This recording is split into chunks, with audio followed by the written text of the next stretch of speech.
Okay, so I am going to go ahead and get started. I'll just be watching and admit people um, as we go. So first of all, I want to do a quick introduction of Arkansas Folk and Traditional Arts. We are the state folk arts program for the state of Arkansas, and we're housed in special collections at the libraries at the University of Arkansas in Fayetteville.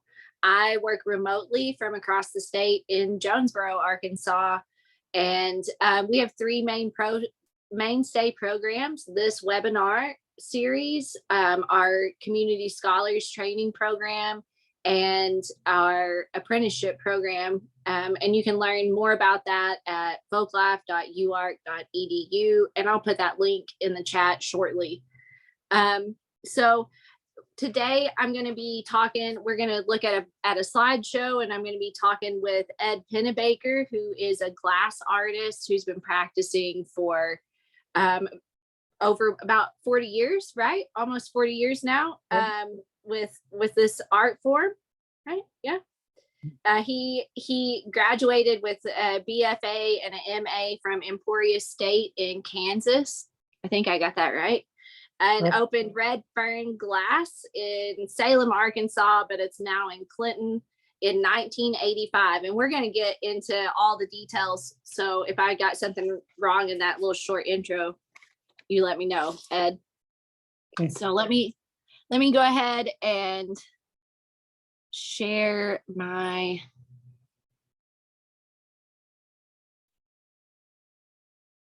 screen.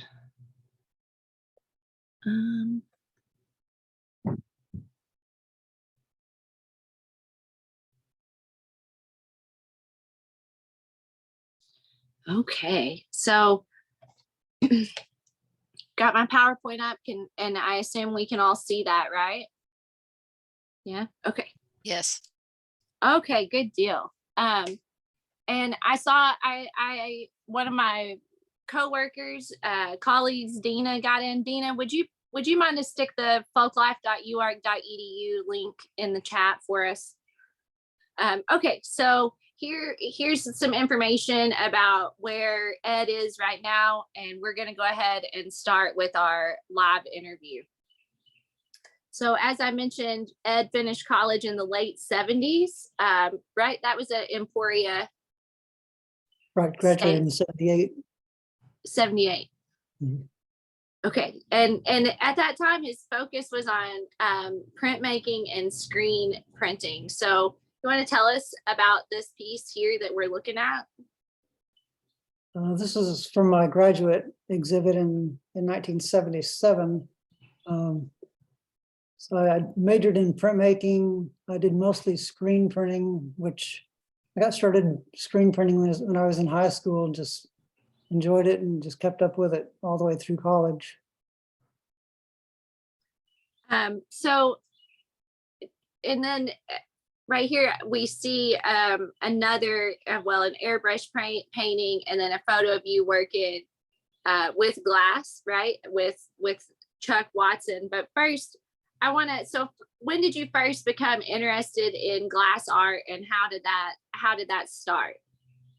Well, Emporia had a glass program, but I transferred from a community college into Emporia, so I didn't have the prerequisites to get into glass. So I stayed with printmaking, even though I was interested and went down to the glass studio occasionally.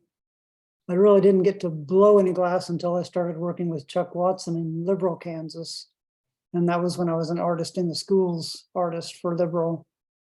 And he would just fire up the furnaces on winter weekends, and we'd go out and blow glass. So that's Chuck sitting at the bench there blowing, and I'm watching and assisting. Okay, so that was around the first part of your experience with working with truly working with glass was around 1981. Right. And then before we moved to when you went to Ohio to learn more for a couple of years, I wonder, are there anything that these two mediums have in common? Because to me, I don't know. I always feel like arts are overlap in surprising ways. Do you see any commonalities in the art?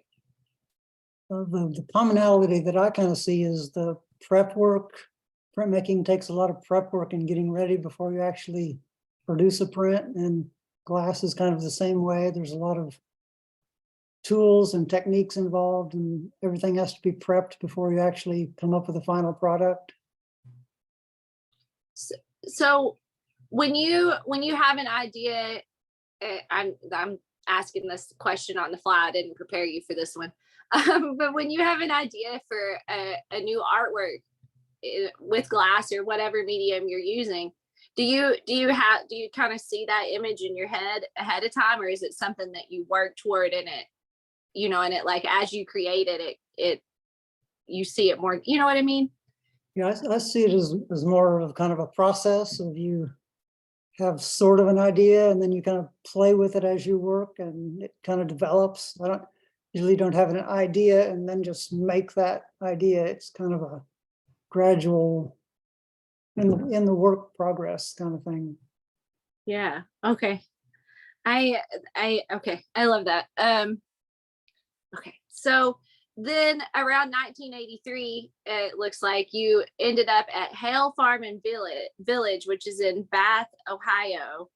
And you were, I think I read somewhere, a glass art assistant. So I want to know as much as you can share about that experience. How did they teach you? What were you making? All that sort of stuff. It was just kind of a on-the-job training kind of thing. I just happened to go by there on a motorcycle trip the summer of '83 and ask about a job. And a couple of months later, they called me up and said they had an opening. And I went up and interviewed for it and got the job. So the Kevin Rogers was the head glass blower there at the time. And there were just the two of us, Kevin Rogers and I, working in the glass shop. And sometimes we'd had one other person who would help do the interpretation. But most of the time we had to talk about the glass as we were making pieces. And we did pieces that were made in that area in the 1820s to 1850s. So there were several glass shops in that area, Zanesville, Ohio, Manaway, Ohio, that made early American Midwestern glass. And So what is functional items like bottles, flasks, tumblers, candlesticks, those kind of things. Is it things like this? Right. Mhm. Okay. So when you went to and it sounds like the Hale Farm and Village is a bit, people can come in and watch the folk artists create the objects in front of them, sort of like they can at the Craft Village at the Ozark Folk Center. Right. Yeah, they had weavers and candle makers and blacksmith and quite a few different crafts there. Oh, okay, that's cool. I don't think I'd put that together. So what was the difference in your skill level when you started there versus when you left? How did it advance your career? Quite a bit, because I was just really a beginner when I started at Hale Farm. I could gather and make a piece, and when I started, I knew kind of what I was going to make, and it would end up that. But as I developed and working, 8 hours a day, 5 days a week blowing glass, you develop a skill a lot faster than you would just working on weekends or occasionally. So yeah, we got to where we could make a piece the same size and shape really pretty consistently. Yeah. Okay. So I guess in my mind, and maybe I shouldn't admit this as a folklorist, but I don't really think of the art of blown glass as something that was happening in the 1820s. So are there major differences in the techniques that you typically use now and what you were using while you were at Hale Farm, or has, No, the techniques are pretty much the same all the way since glass blowing started within the first century when the Romans started making blowing glass. They used the same tools and techniques all the way through for 2,000 years. Right. That's so cool. And we're gonna get to a part in the slideshow where you'll talk more about that process here in a few minutes, right? Right. So so we will get into that. Okay. And while you were there, so just to be clear, like you mostly were learning one-on-one from one person while you were in Ohio, or was it a couple of people? Right. It's mainly just one-on-one. We did eventually hire another glass person. He was another, like a college student, or Right. just out of college, who attended the glass program at Kent State. Yeah. Okay. Okay. So now so you left Ohio, and then you ended up back in Arkansas in Salem. And this is a picture of the studio that you had in Salem from 85 to 91. How did you end up back, or how did you end up in Arkansas? My mother was born in Arkansas, so we had a lot of relatives, and we visited Arkansas. I'm originally from Kansas, so but we came down to Arkansas a lot to visit relatives and go on vacation. And so my parents thought it would be a good place for tourist traffic. That was kind of our idea for settling in Arkansas, to sell glass to the tourist traffic. That didn't really pan out very well, even though we were right on the highway in Salem. I made a lot better living selling glassware, especially the historical reproductions, to museum shops, and doing a lot of wholesale sales were my primary income. And that was your primary income in 85 too, right? Even Right. then. So how do you how does one set up relationships with reproduction and museums? Just Well, I was lucky enough to find a catalog that listed all the museums in the country that had glass collections. And so I just started going through there and seeing who had museum shops. And so a lot of the museums that had museum shops wanted to sell things that were similar to what was in their collection.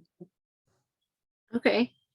So was it when you were in Salem, is that when you started focusing more on like chandeliers and sconces and that type of glass, or were you still doing this more traditional Midwestern? I was still the traditional up until about 95 or 96. I was doing the traditional work and selling that primarily. I had a few of my own designs, some perfume bottles and some other things that we sold, like ornaments, along with the reproductions.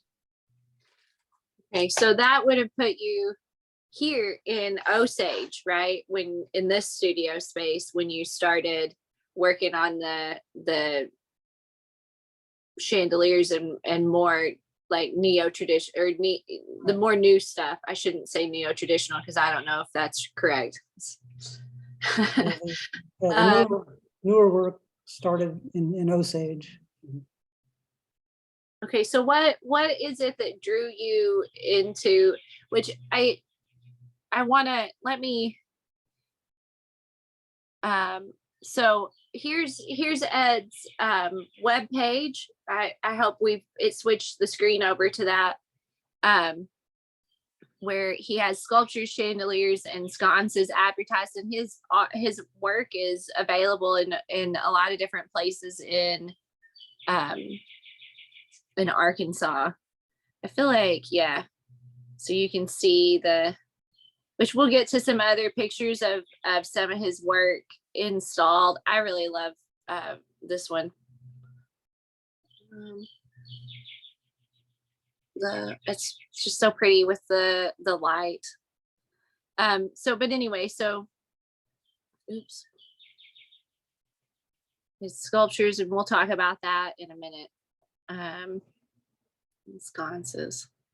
So when I say the newer stuff, I just want to make sure everybody's following sort of what I'm talking about. Aren't these so pretty?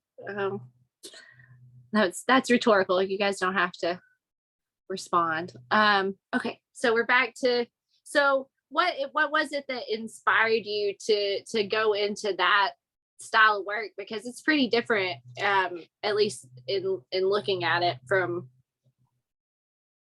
I think there were several things. I think one thing was I always made ornaments, and a lot of times I would have seconds ornaments that were imperfect that I wouldn't be able to sell wholesale. So I would just hang them out on a cord outside the studio on a tree.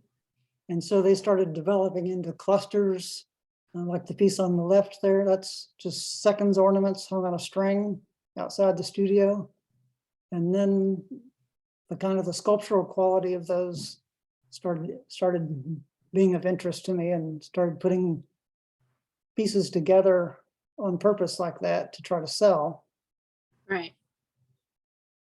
So when I And started I doing guess, that and taking them to shows, the main comment was that would look cool with a light in it. So eventually I had to start putting lights in them to make them into chandeliers. okay, okay, that makes sense. So did is it difficult to put a lot, like it, how much work was it to learn how to create a lamp? Is that fairly easy, or a chandelier? Is that fairly easy, or was that pretty difficult? It was a little bit difficult in figuring out how to get a light inside. See, these clusters were just hung on chains, so there wasn't any space inside really to put any lighting Right. hardware. So I had to use welding skills to make some kind of armature on the inside that would allow the space in there to put some lighting hardware. And then Did you figuring are out how to tell somebody else to put it together if I wasn't able to go to their other place to install it for them. Writing instructions on how to put them together and making that clear was one of the obstacles. Yeah. Yeah, I bet I bet that's difficult. So did you have to learn how to weld, or was that already a skill that you kind of had? I'd done a little bit of welding just to make my equipment, but I didn't consider myself a welder. I could stick things together, but my welds weren't pretty or anything. So I made the first few ones myself, and then I started being able to like contract out that work, have somebody else make an armature for me for the lighting. I see. Okay. So I we'll go back to this picture first. I guess this is the part of where you were working at in Osage. Is that right? Right. When I moved to Osage, there was a studio there because there was a pottery studio. The house was just a trailer house. And so I started adding on to it and building a timber frame structure addition to it and remodeling the whole house. So what is the, I'm going to go ahead and skip back to the lighting. What's the process, like what's the time and the materials that you need to produce a large piece like one of these chandeliers? Like what's the labor effort? Well, if the chandelier has more than one color, I can only do one color of glass each week. So it'll take several weeks to go through several different colors to make all the different colors in a piece. So usually as I'm making a color of glass, I'll just make lots of extra parts in that color and stockpile them. So when I get ready to make a chandelier, I can just pull from that stockpile and not have to make all the pieces for that chandelier at the time. Interesting.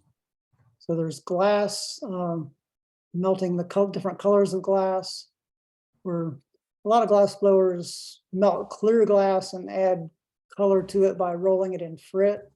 And I made each batch of color I made was a color, so a whole tank full of one color of glass.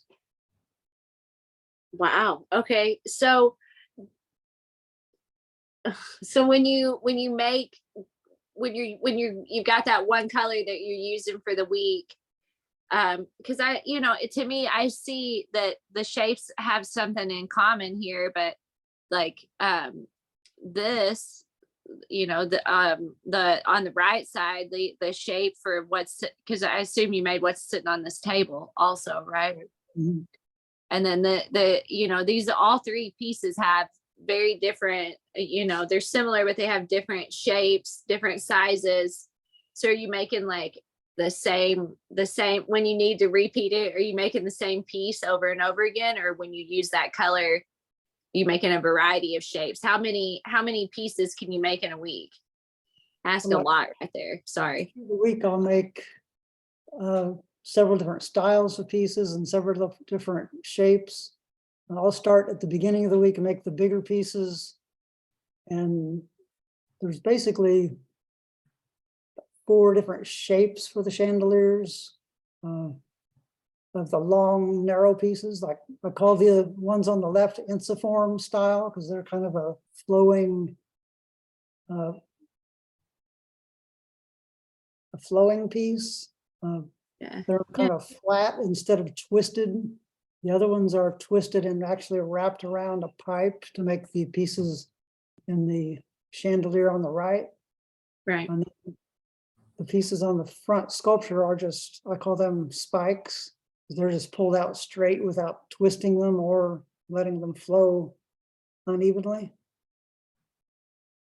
So I make about 300 pieces a week, Wow. depending on shape and size that I'm making.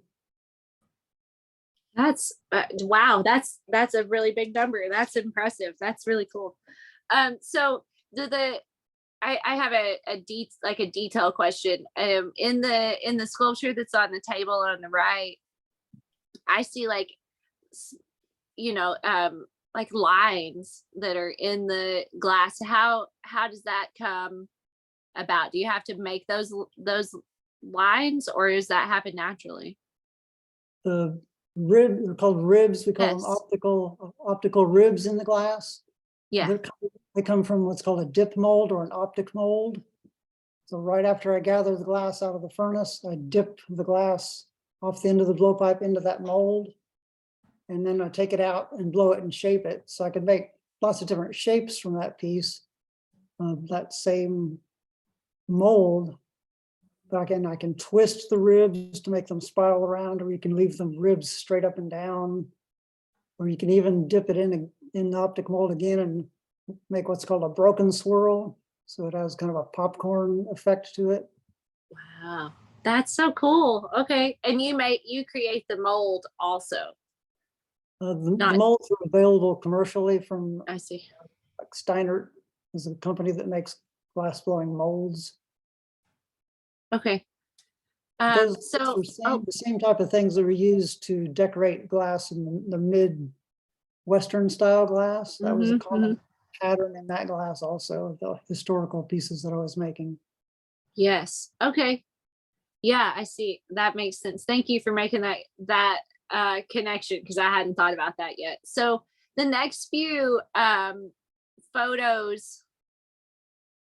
Oh, I guess these are some of your newer mixed media sculptures. So I guess just let's look at a few pictures and you can tell us about it, and then I'll ask you some questions. So what do you want to say about these pieces?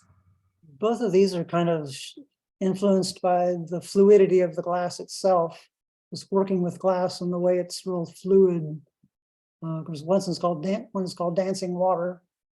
So that the idea of water and fluid glass movement. So it's kind of a nature theme of things growing and moving in the wind and water, all those kind of natural movements. When did you start working with different types of media? So you've got mixed media, you've got wood, metal, and glass. Am I missing anything? Steel, Part of limestone? the dancing water piece is also cast bronze, which I cast Yeah. bronze for that piece. Wow. Okay. Um, Okay, and then we're back to some chandeliers. And something I want to ask, which because I'm going to get into some of the more contemporary things that you're doing right now shortly, is where are, you've made a lot of chandeliers, large pieces, and I know I've got some photos here, but any stories or places that were really memorable, or shows that you want to share about as we look through some of these pictures would be great. Like, so this is in Fort Myers, Florida. Is this in someone's home? Right. Yeah, this is one of the biggest installations I've done. And this chandelier is about 10 feet tall. And actually, they bought this in 2016. Last year, they completely remodeled and decided to change colors. And we went down and took the whole chandelier down, took some of the parts back and replaced other parts with other colors. So it's totally different chandelier now. Oh, wow. That's so cool. Um, okay, so here's another of your more modern sculptures. And I know these two, as we can all see, are tectonic shift and seismic event. What is inspiring the pieces that have to deal with the layers of the earth and earthquakes and other events like that? That had to do with moving to Clinton. Because in Van Buren County, there was a lot of fracking going on a few years ago. So that was where these kind of came from, the environmental degradation and things that are going on with fracking, and trying to make some statement about them. So what do you hope that the audience sees when they look at this type of piece? Like, what are you hoping that the viewers will think about? Well, I hope that they get the connection between what we're doing to the earth and how we need to think more about that and be more environmentally aware and conscious of how we use things, and throw things away and not really use them to their full benefit. I really like how the colors of these, and the one I like both. I like both colors, but that orangey brown, that rusty color, I really like that. And it does sort of make me think of oil and fracking, knowing that knowing that that's what this is about. Yeah, I like those. Okay, so then you have a large glass sculpture outside of the here at the Arkansas Arts Foundation Festival in 2016.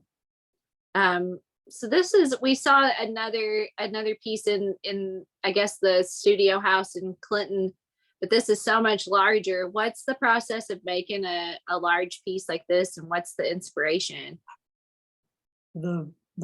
These are blocks of glass that slide down into steel channels. And so each block of glass is cast instead of blown. So it's molten glass that's ladled out into the furnace into a steel mold.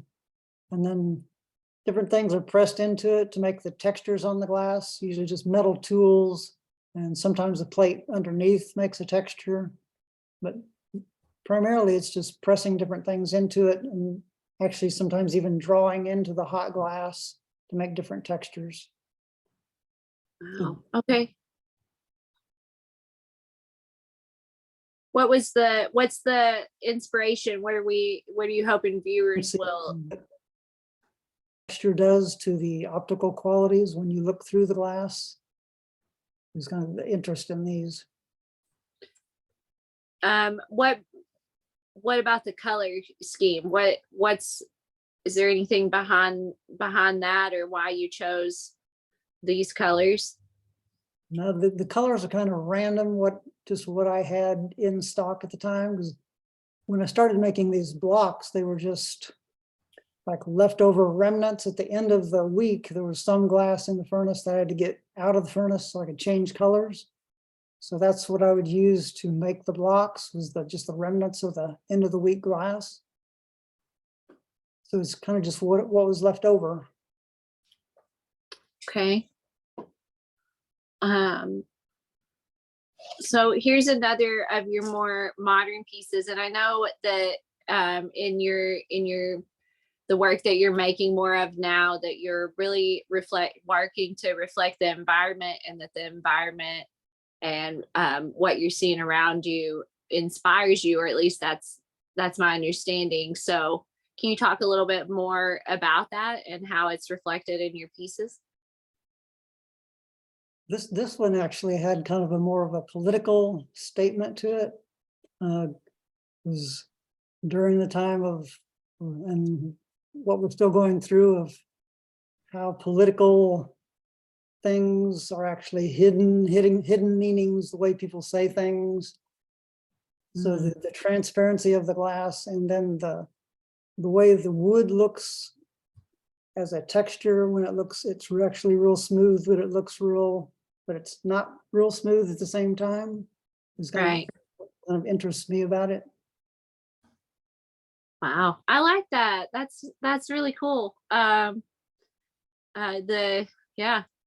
that's great. Okay, so now you are in Clinton, and in this studio. What got you to Clinton, and how is this space working out? What's changing about your art as you're in this new-ish space? Well, the motive to moving to Clinton was that I got married, and so that was the incentive. Carol had a job as a high school art instructor here, so she couldn't move to where I was, so I had to move to where she was. The new studio is actually a smaller space. It's forced me to kind of compact things that I do and try to get by on less space than the old studio. But it's a lot nicer environment, and being close to town is a lot nicer. Osage was a distance from everything.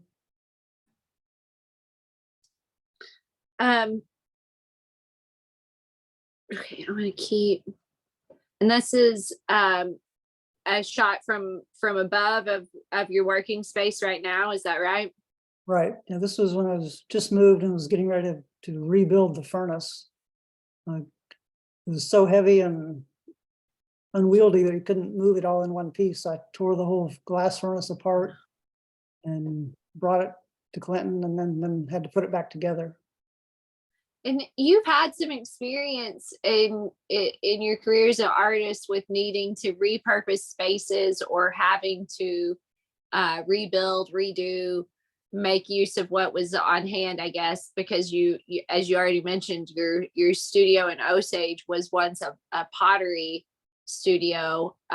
So is there anything about that process of rebuilding and redoing that affects you as an artist, or that you want to say?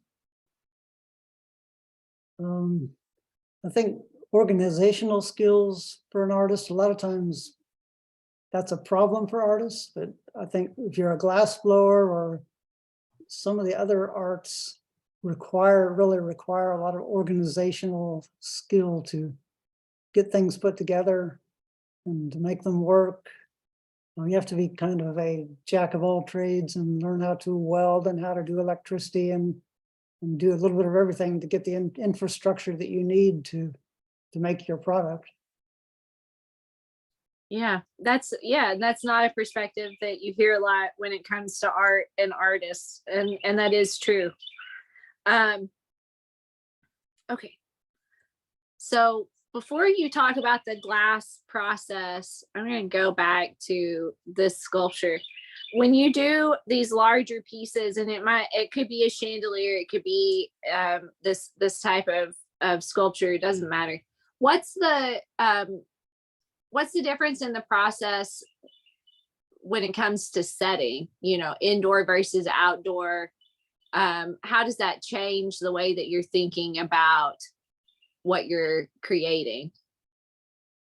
Yeah, outdoor sculpture has to be a lot more rugged, especially if it's in a public place. Um, so the chandeliers really wouldn't work outside. I mean, I have put some outside on my own property and they survive pretty well, but you couldn't sell somebody on that idea that you can put one outside and it would survive. So Right. anything that goes outside is going to have to be a lot more rugged. That's Does the thing. what about the lighting? Does the the position of the sun and the lighting in the room and things like that, do you have any specifications or requirements that you think about with that when you, because I feel like lighting is very important for your work? Yeah, I prefer these pieces kind of have a north-south orientation so that they get the sunset or the sunrise better.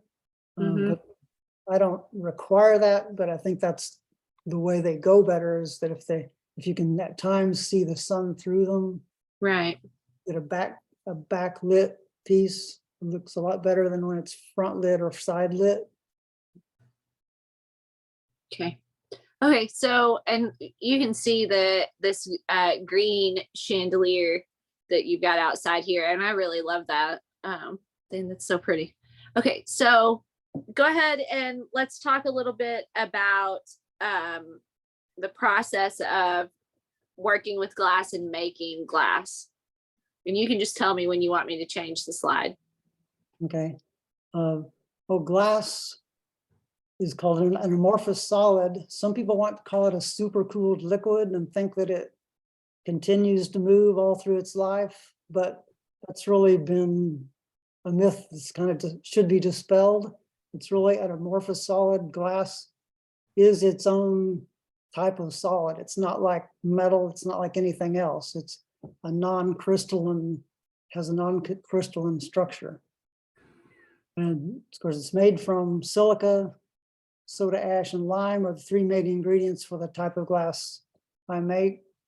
But there are a lot of different formulas for glass. There's lead crystal and a lot of other types of glass that use different materials to make them behave in different ways. So we can talk a little bit about mixing up the raw materials for the glass. That's probably on the next slide. So when I first began blowing glass, I made my own glass from the raw materials just because that was about the only way to do it.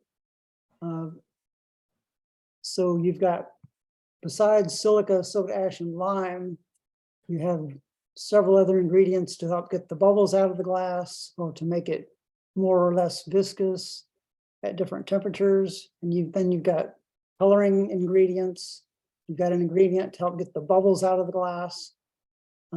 That's usually, some of those materials are really toxic.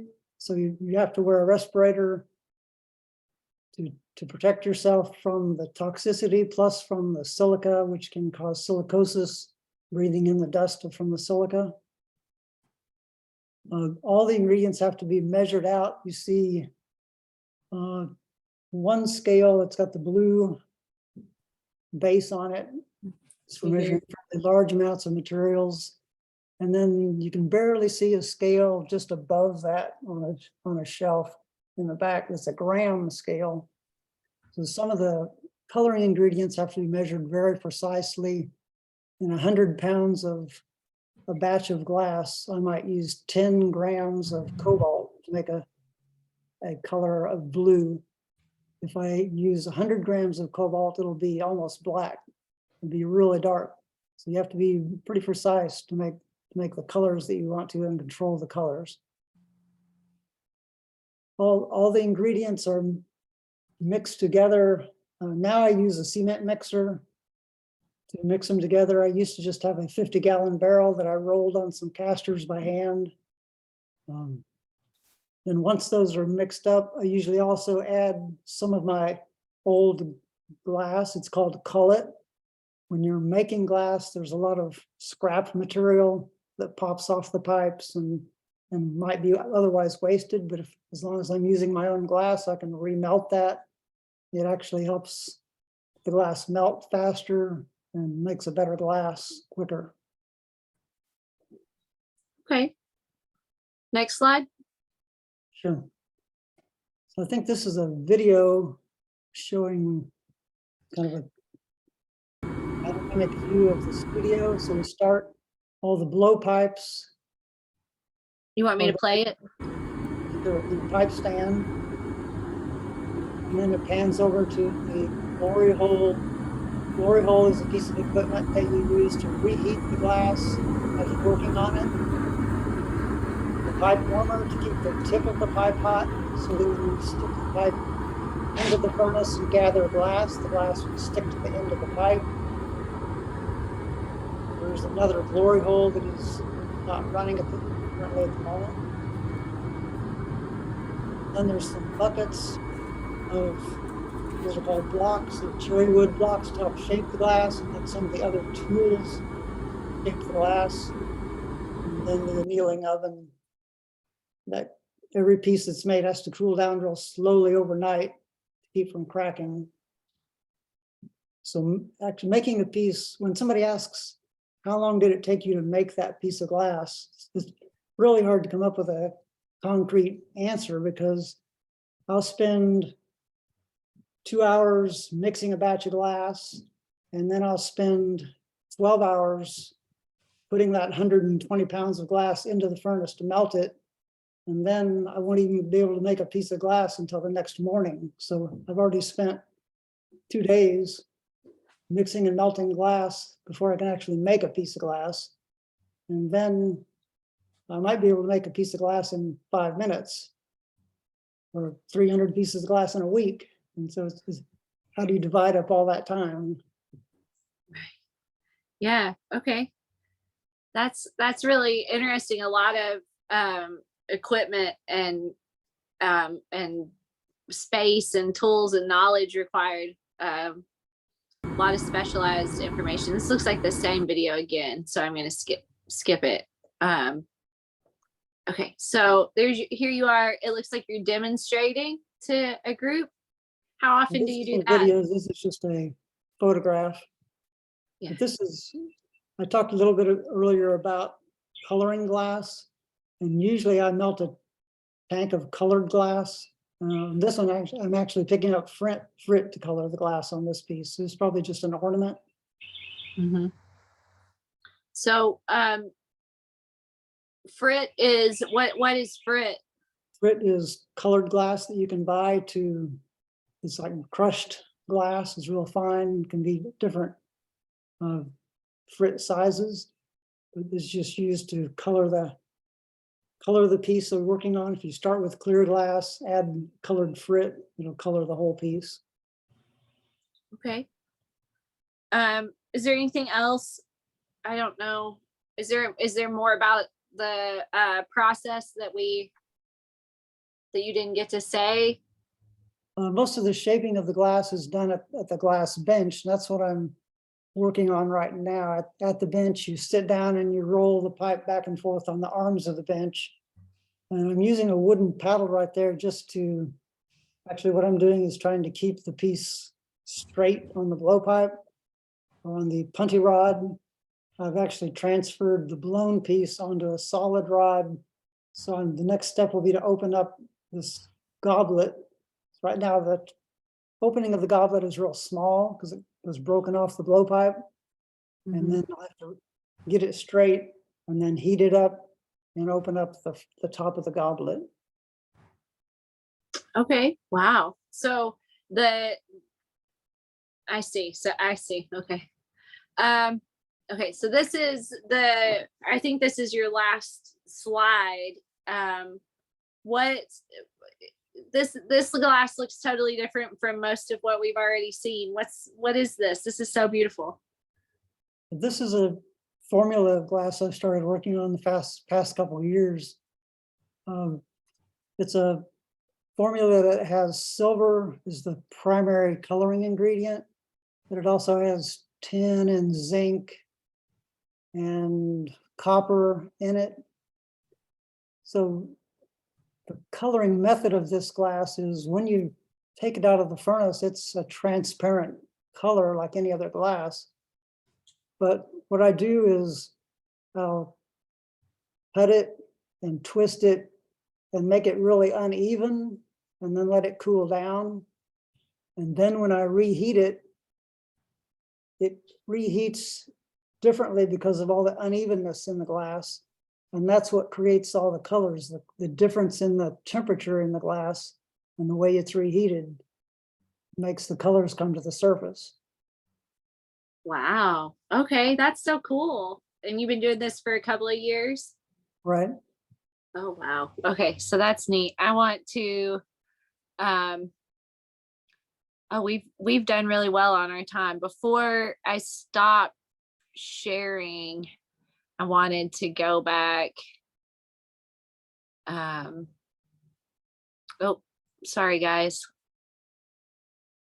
Just real quick and look at the sculptures here because there's so many more on your website. I'm just going to scroll down kind of slowly. If you see one that you want to call attention to or talk about real quick, just let me know and I'll stop. Some of them we've seen.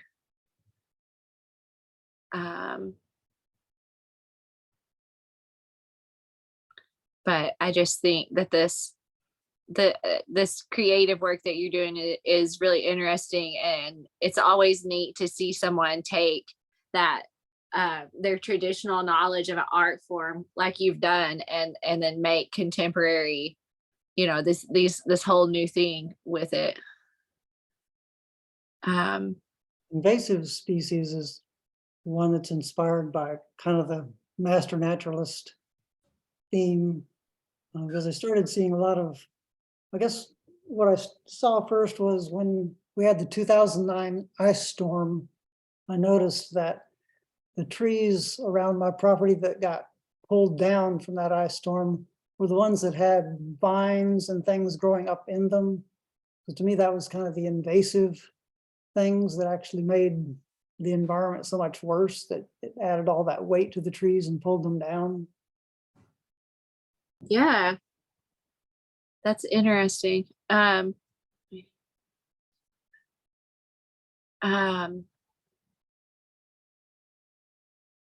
this is phototropism. That's a really interesting mix of the different styles. I like that. People kept asking if I could take a chandelier and turn it upside down to make a sculpture. And it actually turns out to be a lot more complicated than you think, because the chandelier hangs because of gravity. You can stack up the pieces and they stay in place. But when you try to turn it upside down, you have to make the pieces completely different so that each piece goes over a rod to make it stick up. Wow. Okay. Yeah, now that you say that, that makes sense. It does sound difficult. Okay, let me go ahead and stop this share. So that was a great conversation. Oh, can we still see each other? There we go. Okay. I really enjoyed. Did you have anything else that you want to add in or say before we open it up for questions? No, I don't think so. I think we covered everything pretty well. Yeah. Let me see. It looks like maybe, and you guys, if anybody wants to answer, if we have one person says that they were just really amazed at your chandeliers earlier on. If anybody has any questions that you'd like to ask, you're welcome to unmute and turn on your video or not turn on your video and ask, or you can just drop your questions into chat. I'm watching it right now and I'll read them out loud for you. I have questions. This is Emily. I'm the one that was looking at the chandeliers. I love glass, and I'm curious about a couple of things. One of them you already answered, which was how you colored, and I wondered if it was through different minerals and things. Is there anything that you mentioned cobalt for blue, which makes total sense, but I wouldn't have thought to add the metals in those neat vases that you were saying heat at different temperatures and bring up the colors to the top.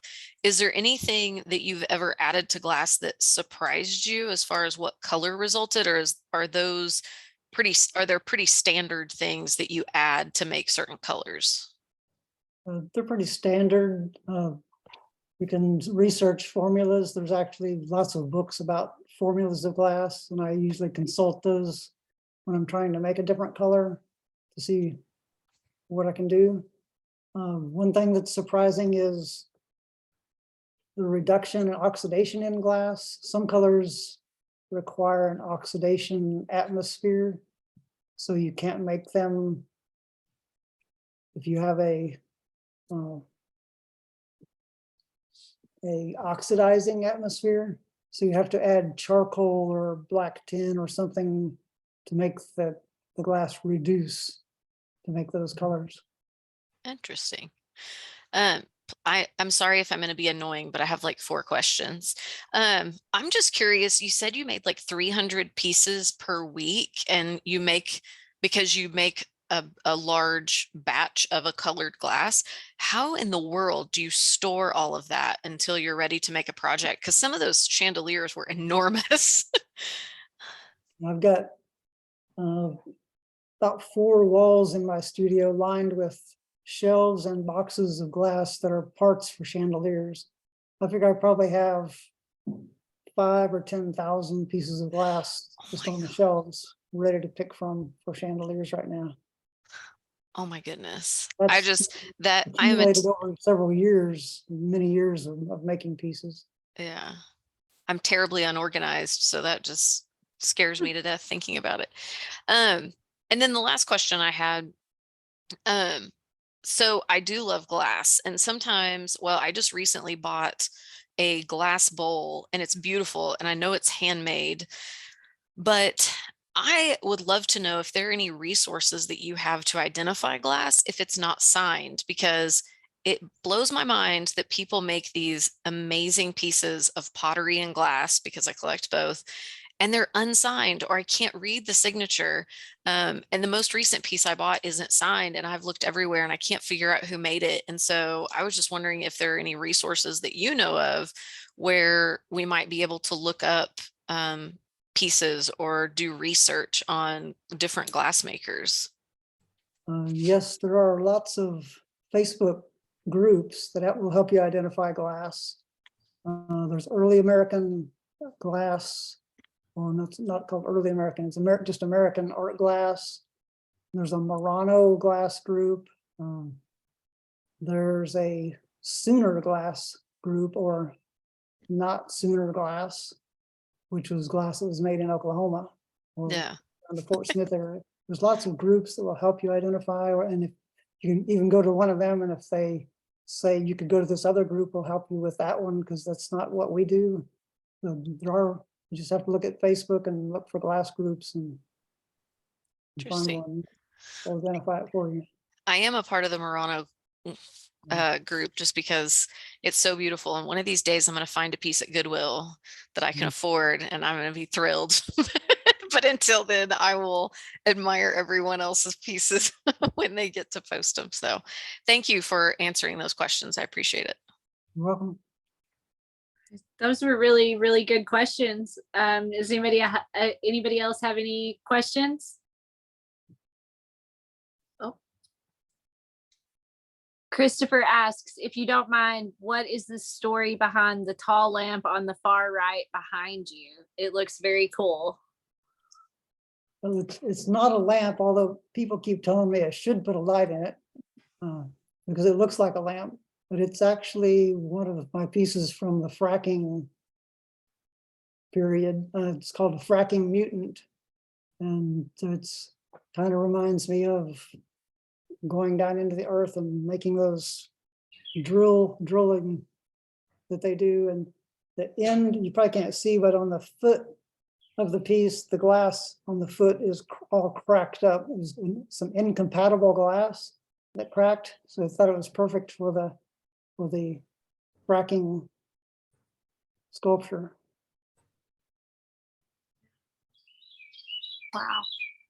Wow. I think that that's a really interesting way to process fracking and what's happening into the environment around us. Personally, any other questions? We still have plenty of time. I always try to make sure we have plenty of time for questions just in case. But I don't think we're going to have any more. If anybody does have any questions for Ed, you can shoot me an email. All that information should be available, but my email is willette@uark.edu. I'll stick that in the chat real quick before we leave, and be happy to get any questions to Ed or whatever. So thank you guys all so much for coming and attending. Ed, thank you so much for sharing your knowledge and your tradition. I was absolutely fascinated and just really appreciate your time. And you guys, you can look for this in the next week or two to go up on our YouTube page, and I'll do my best to get a link out. Thank you guys all so much, and we'll see you next time. Thank you.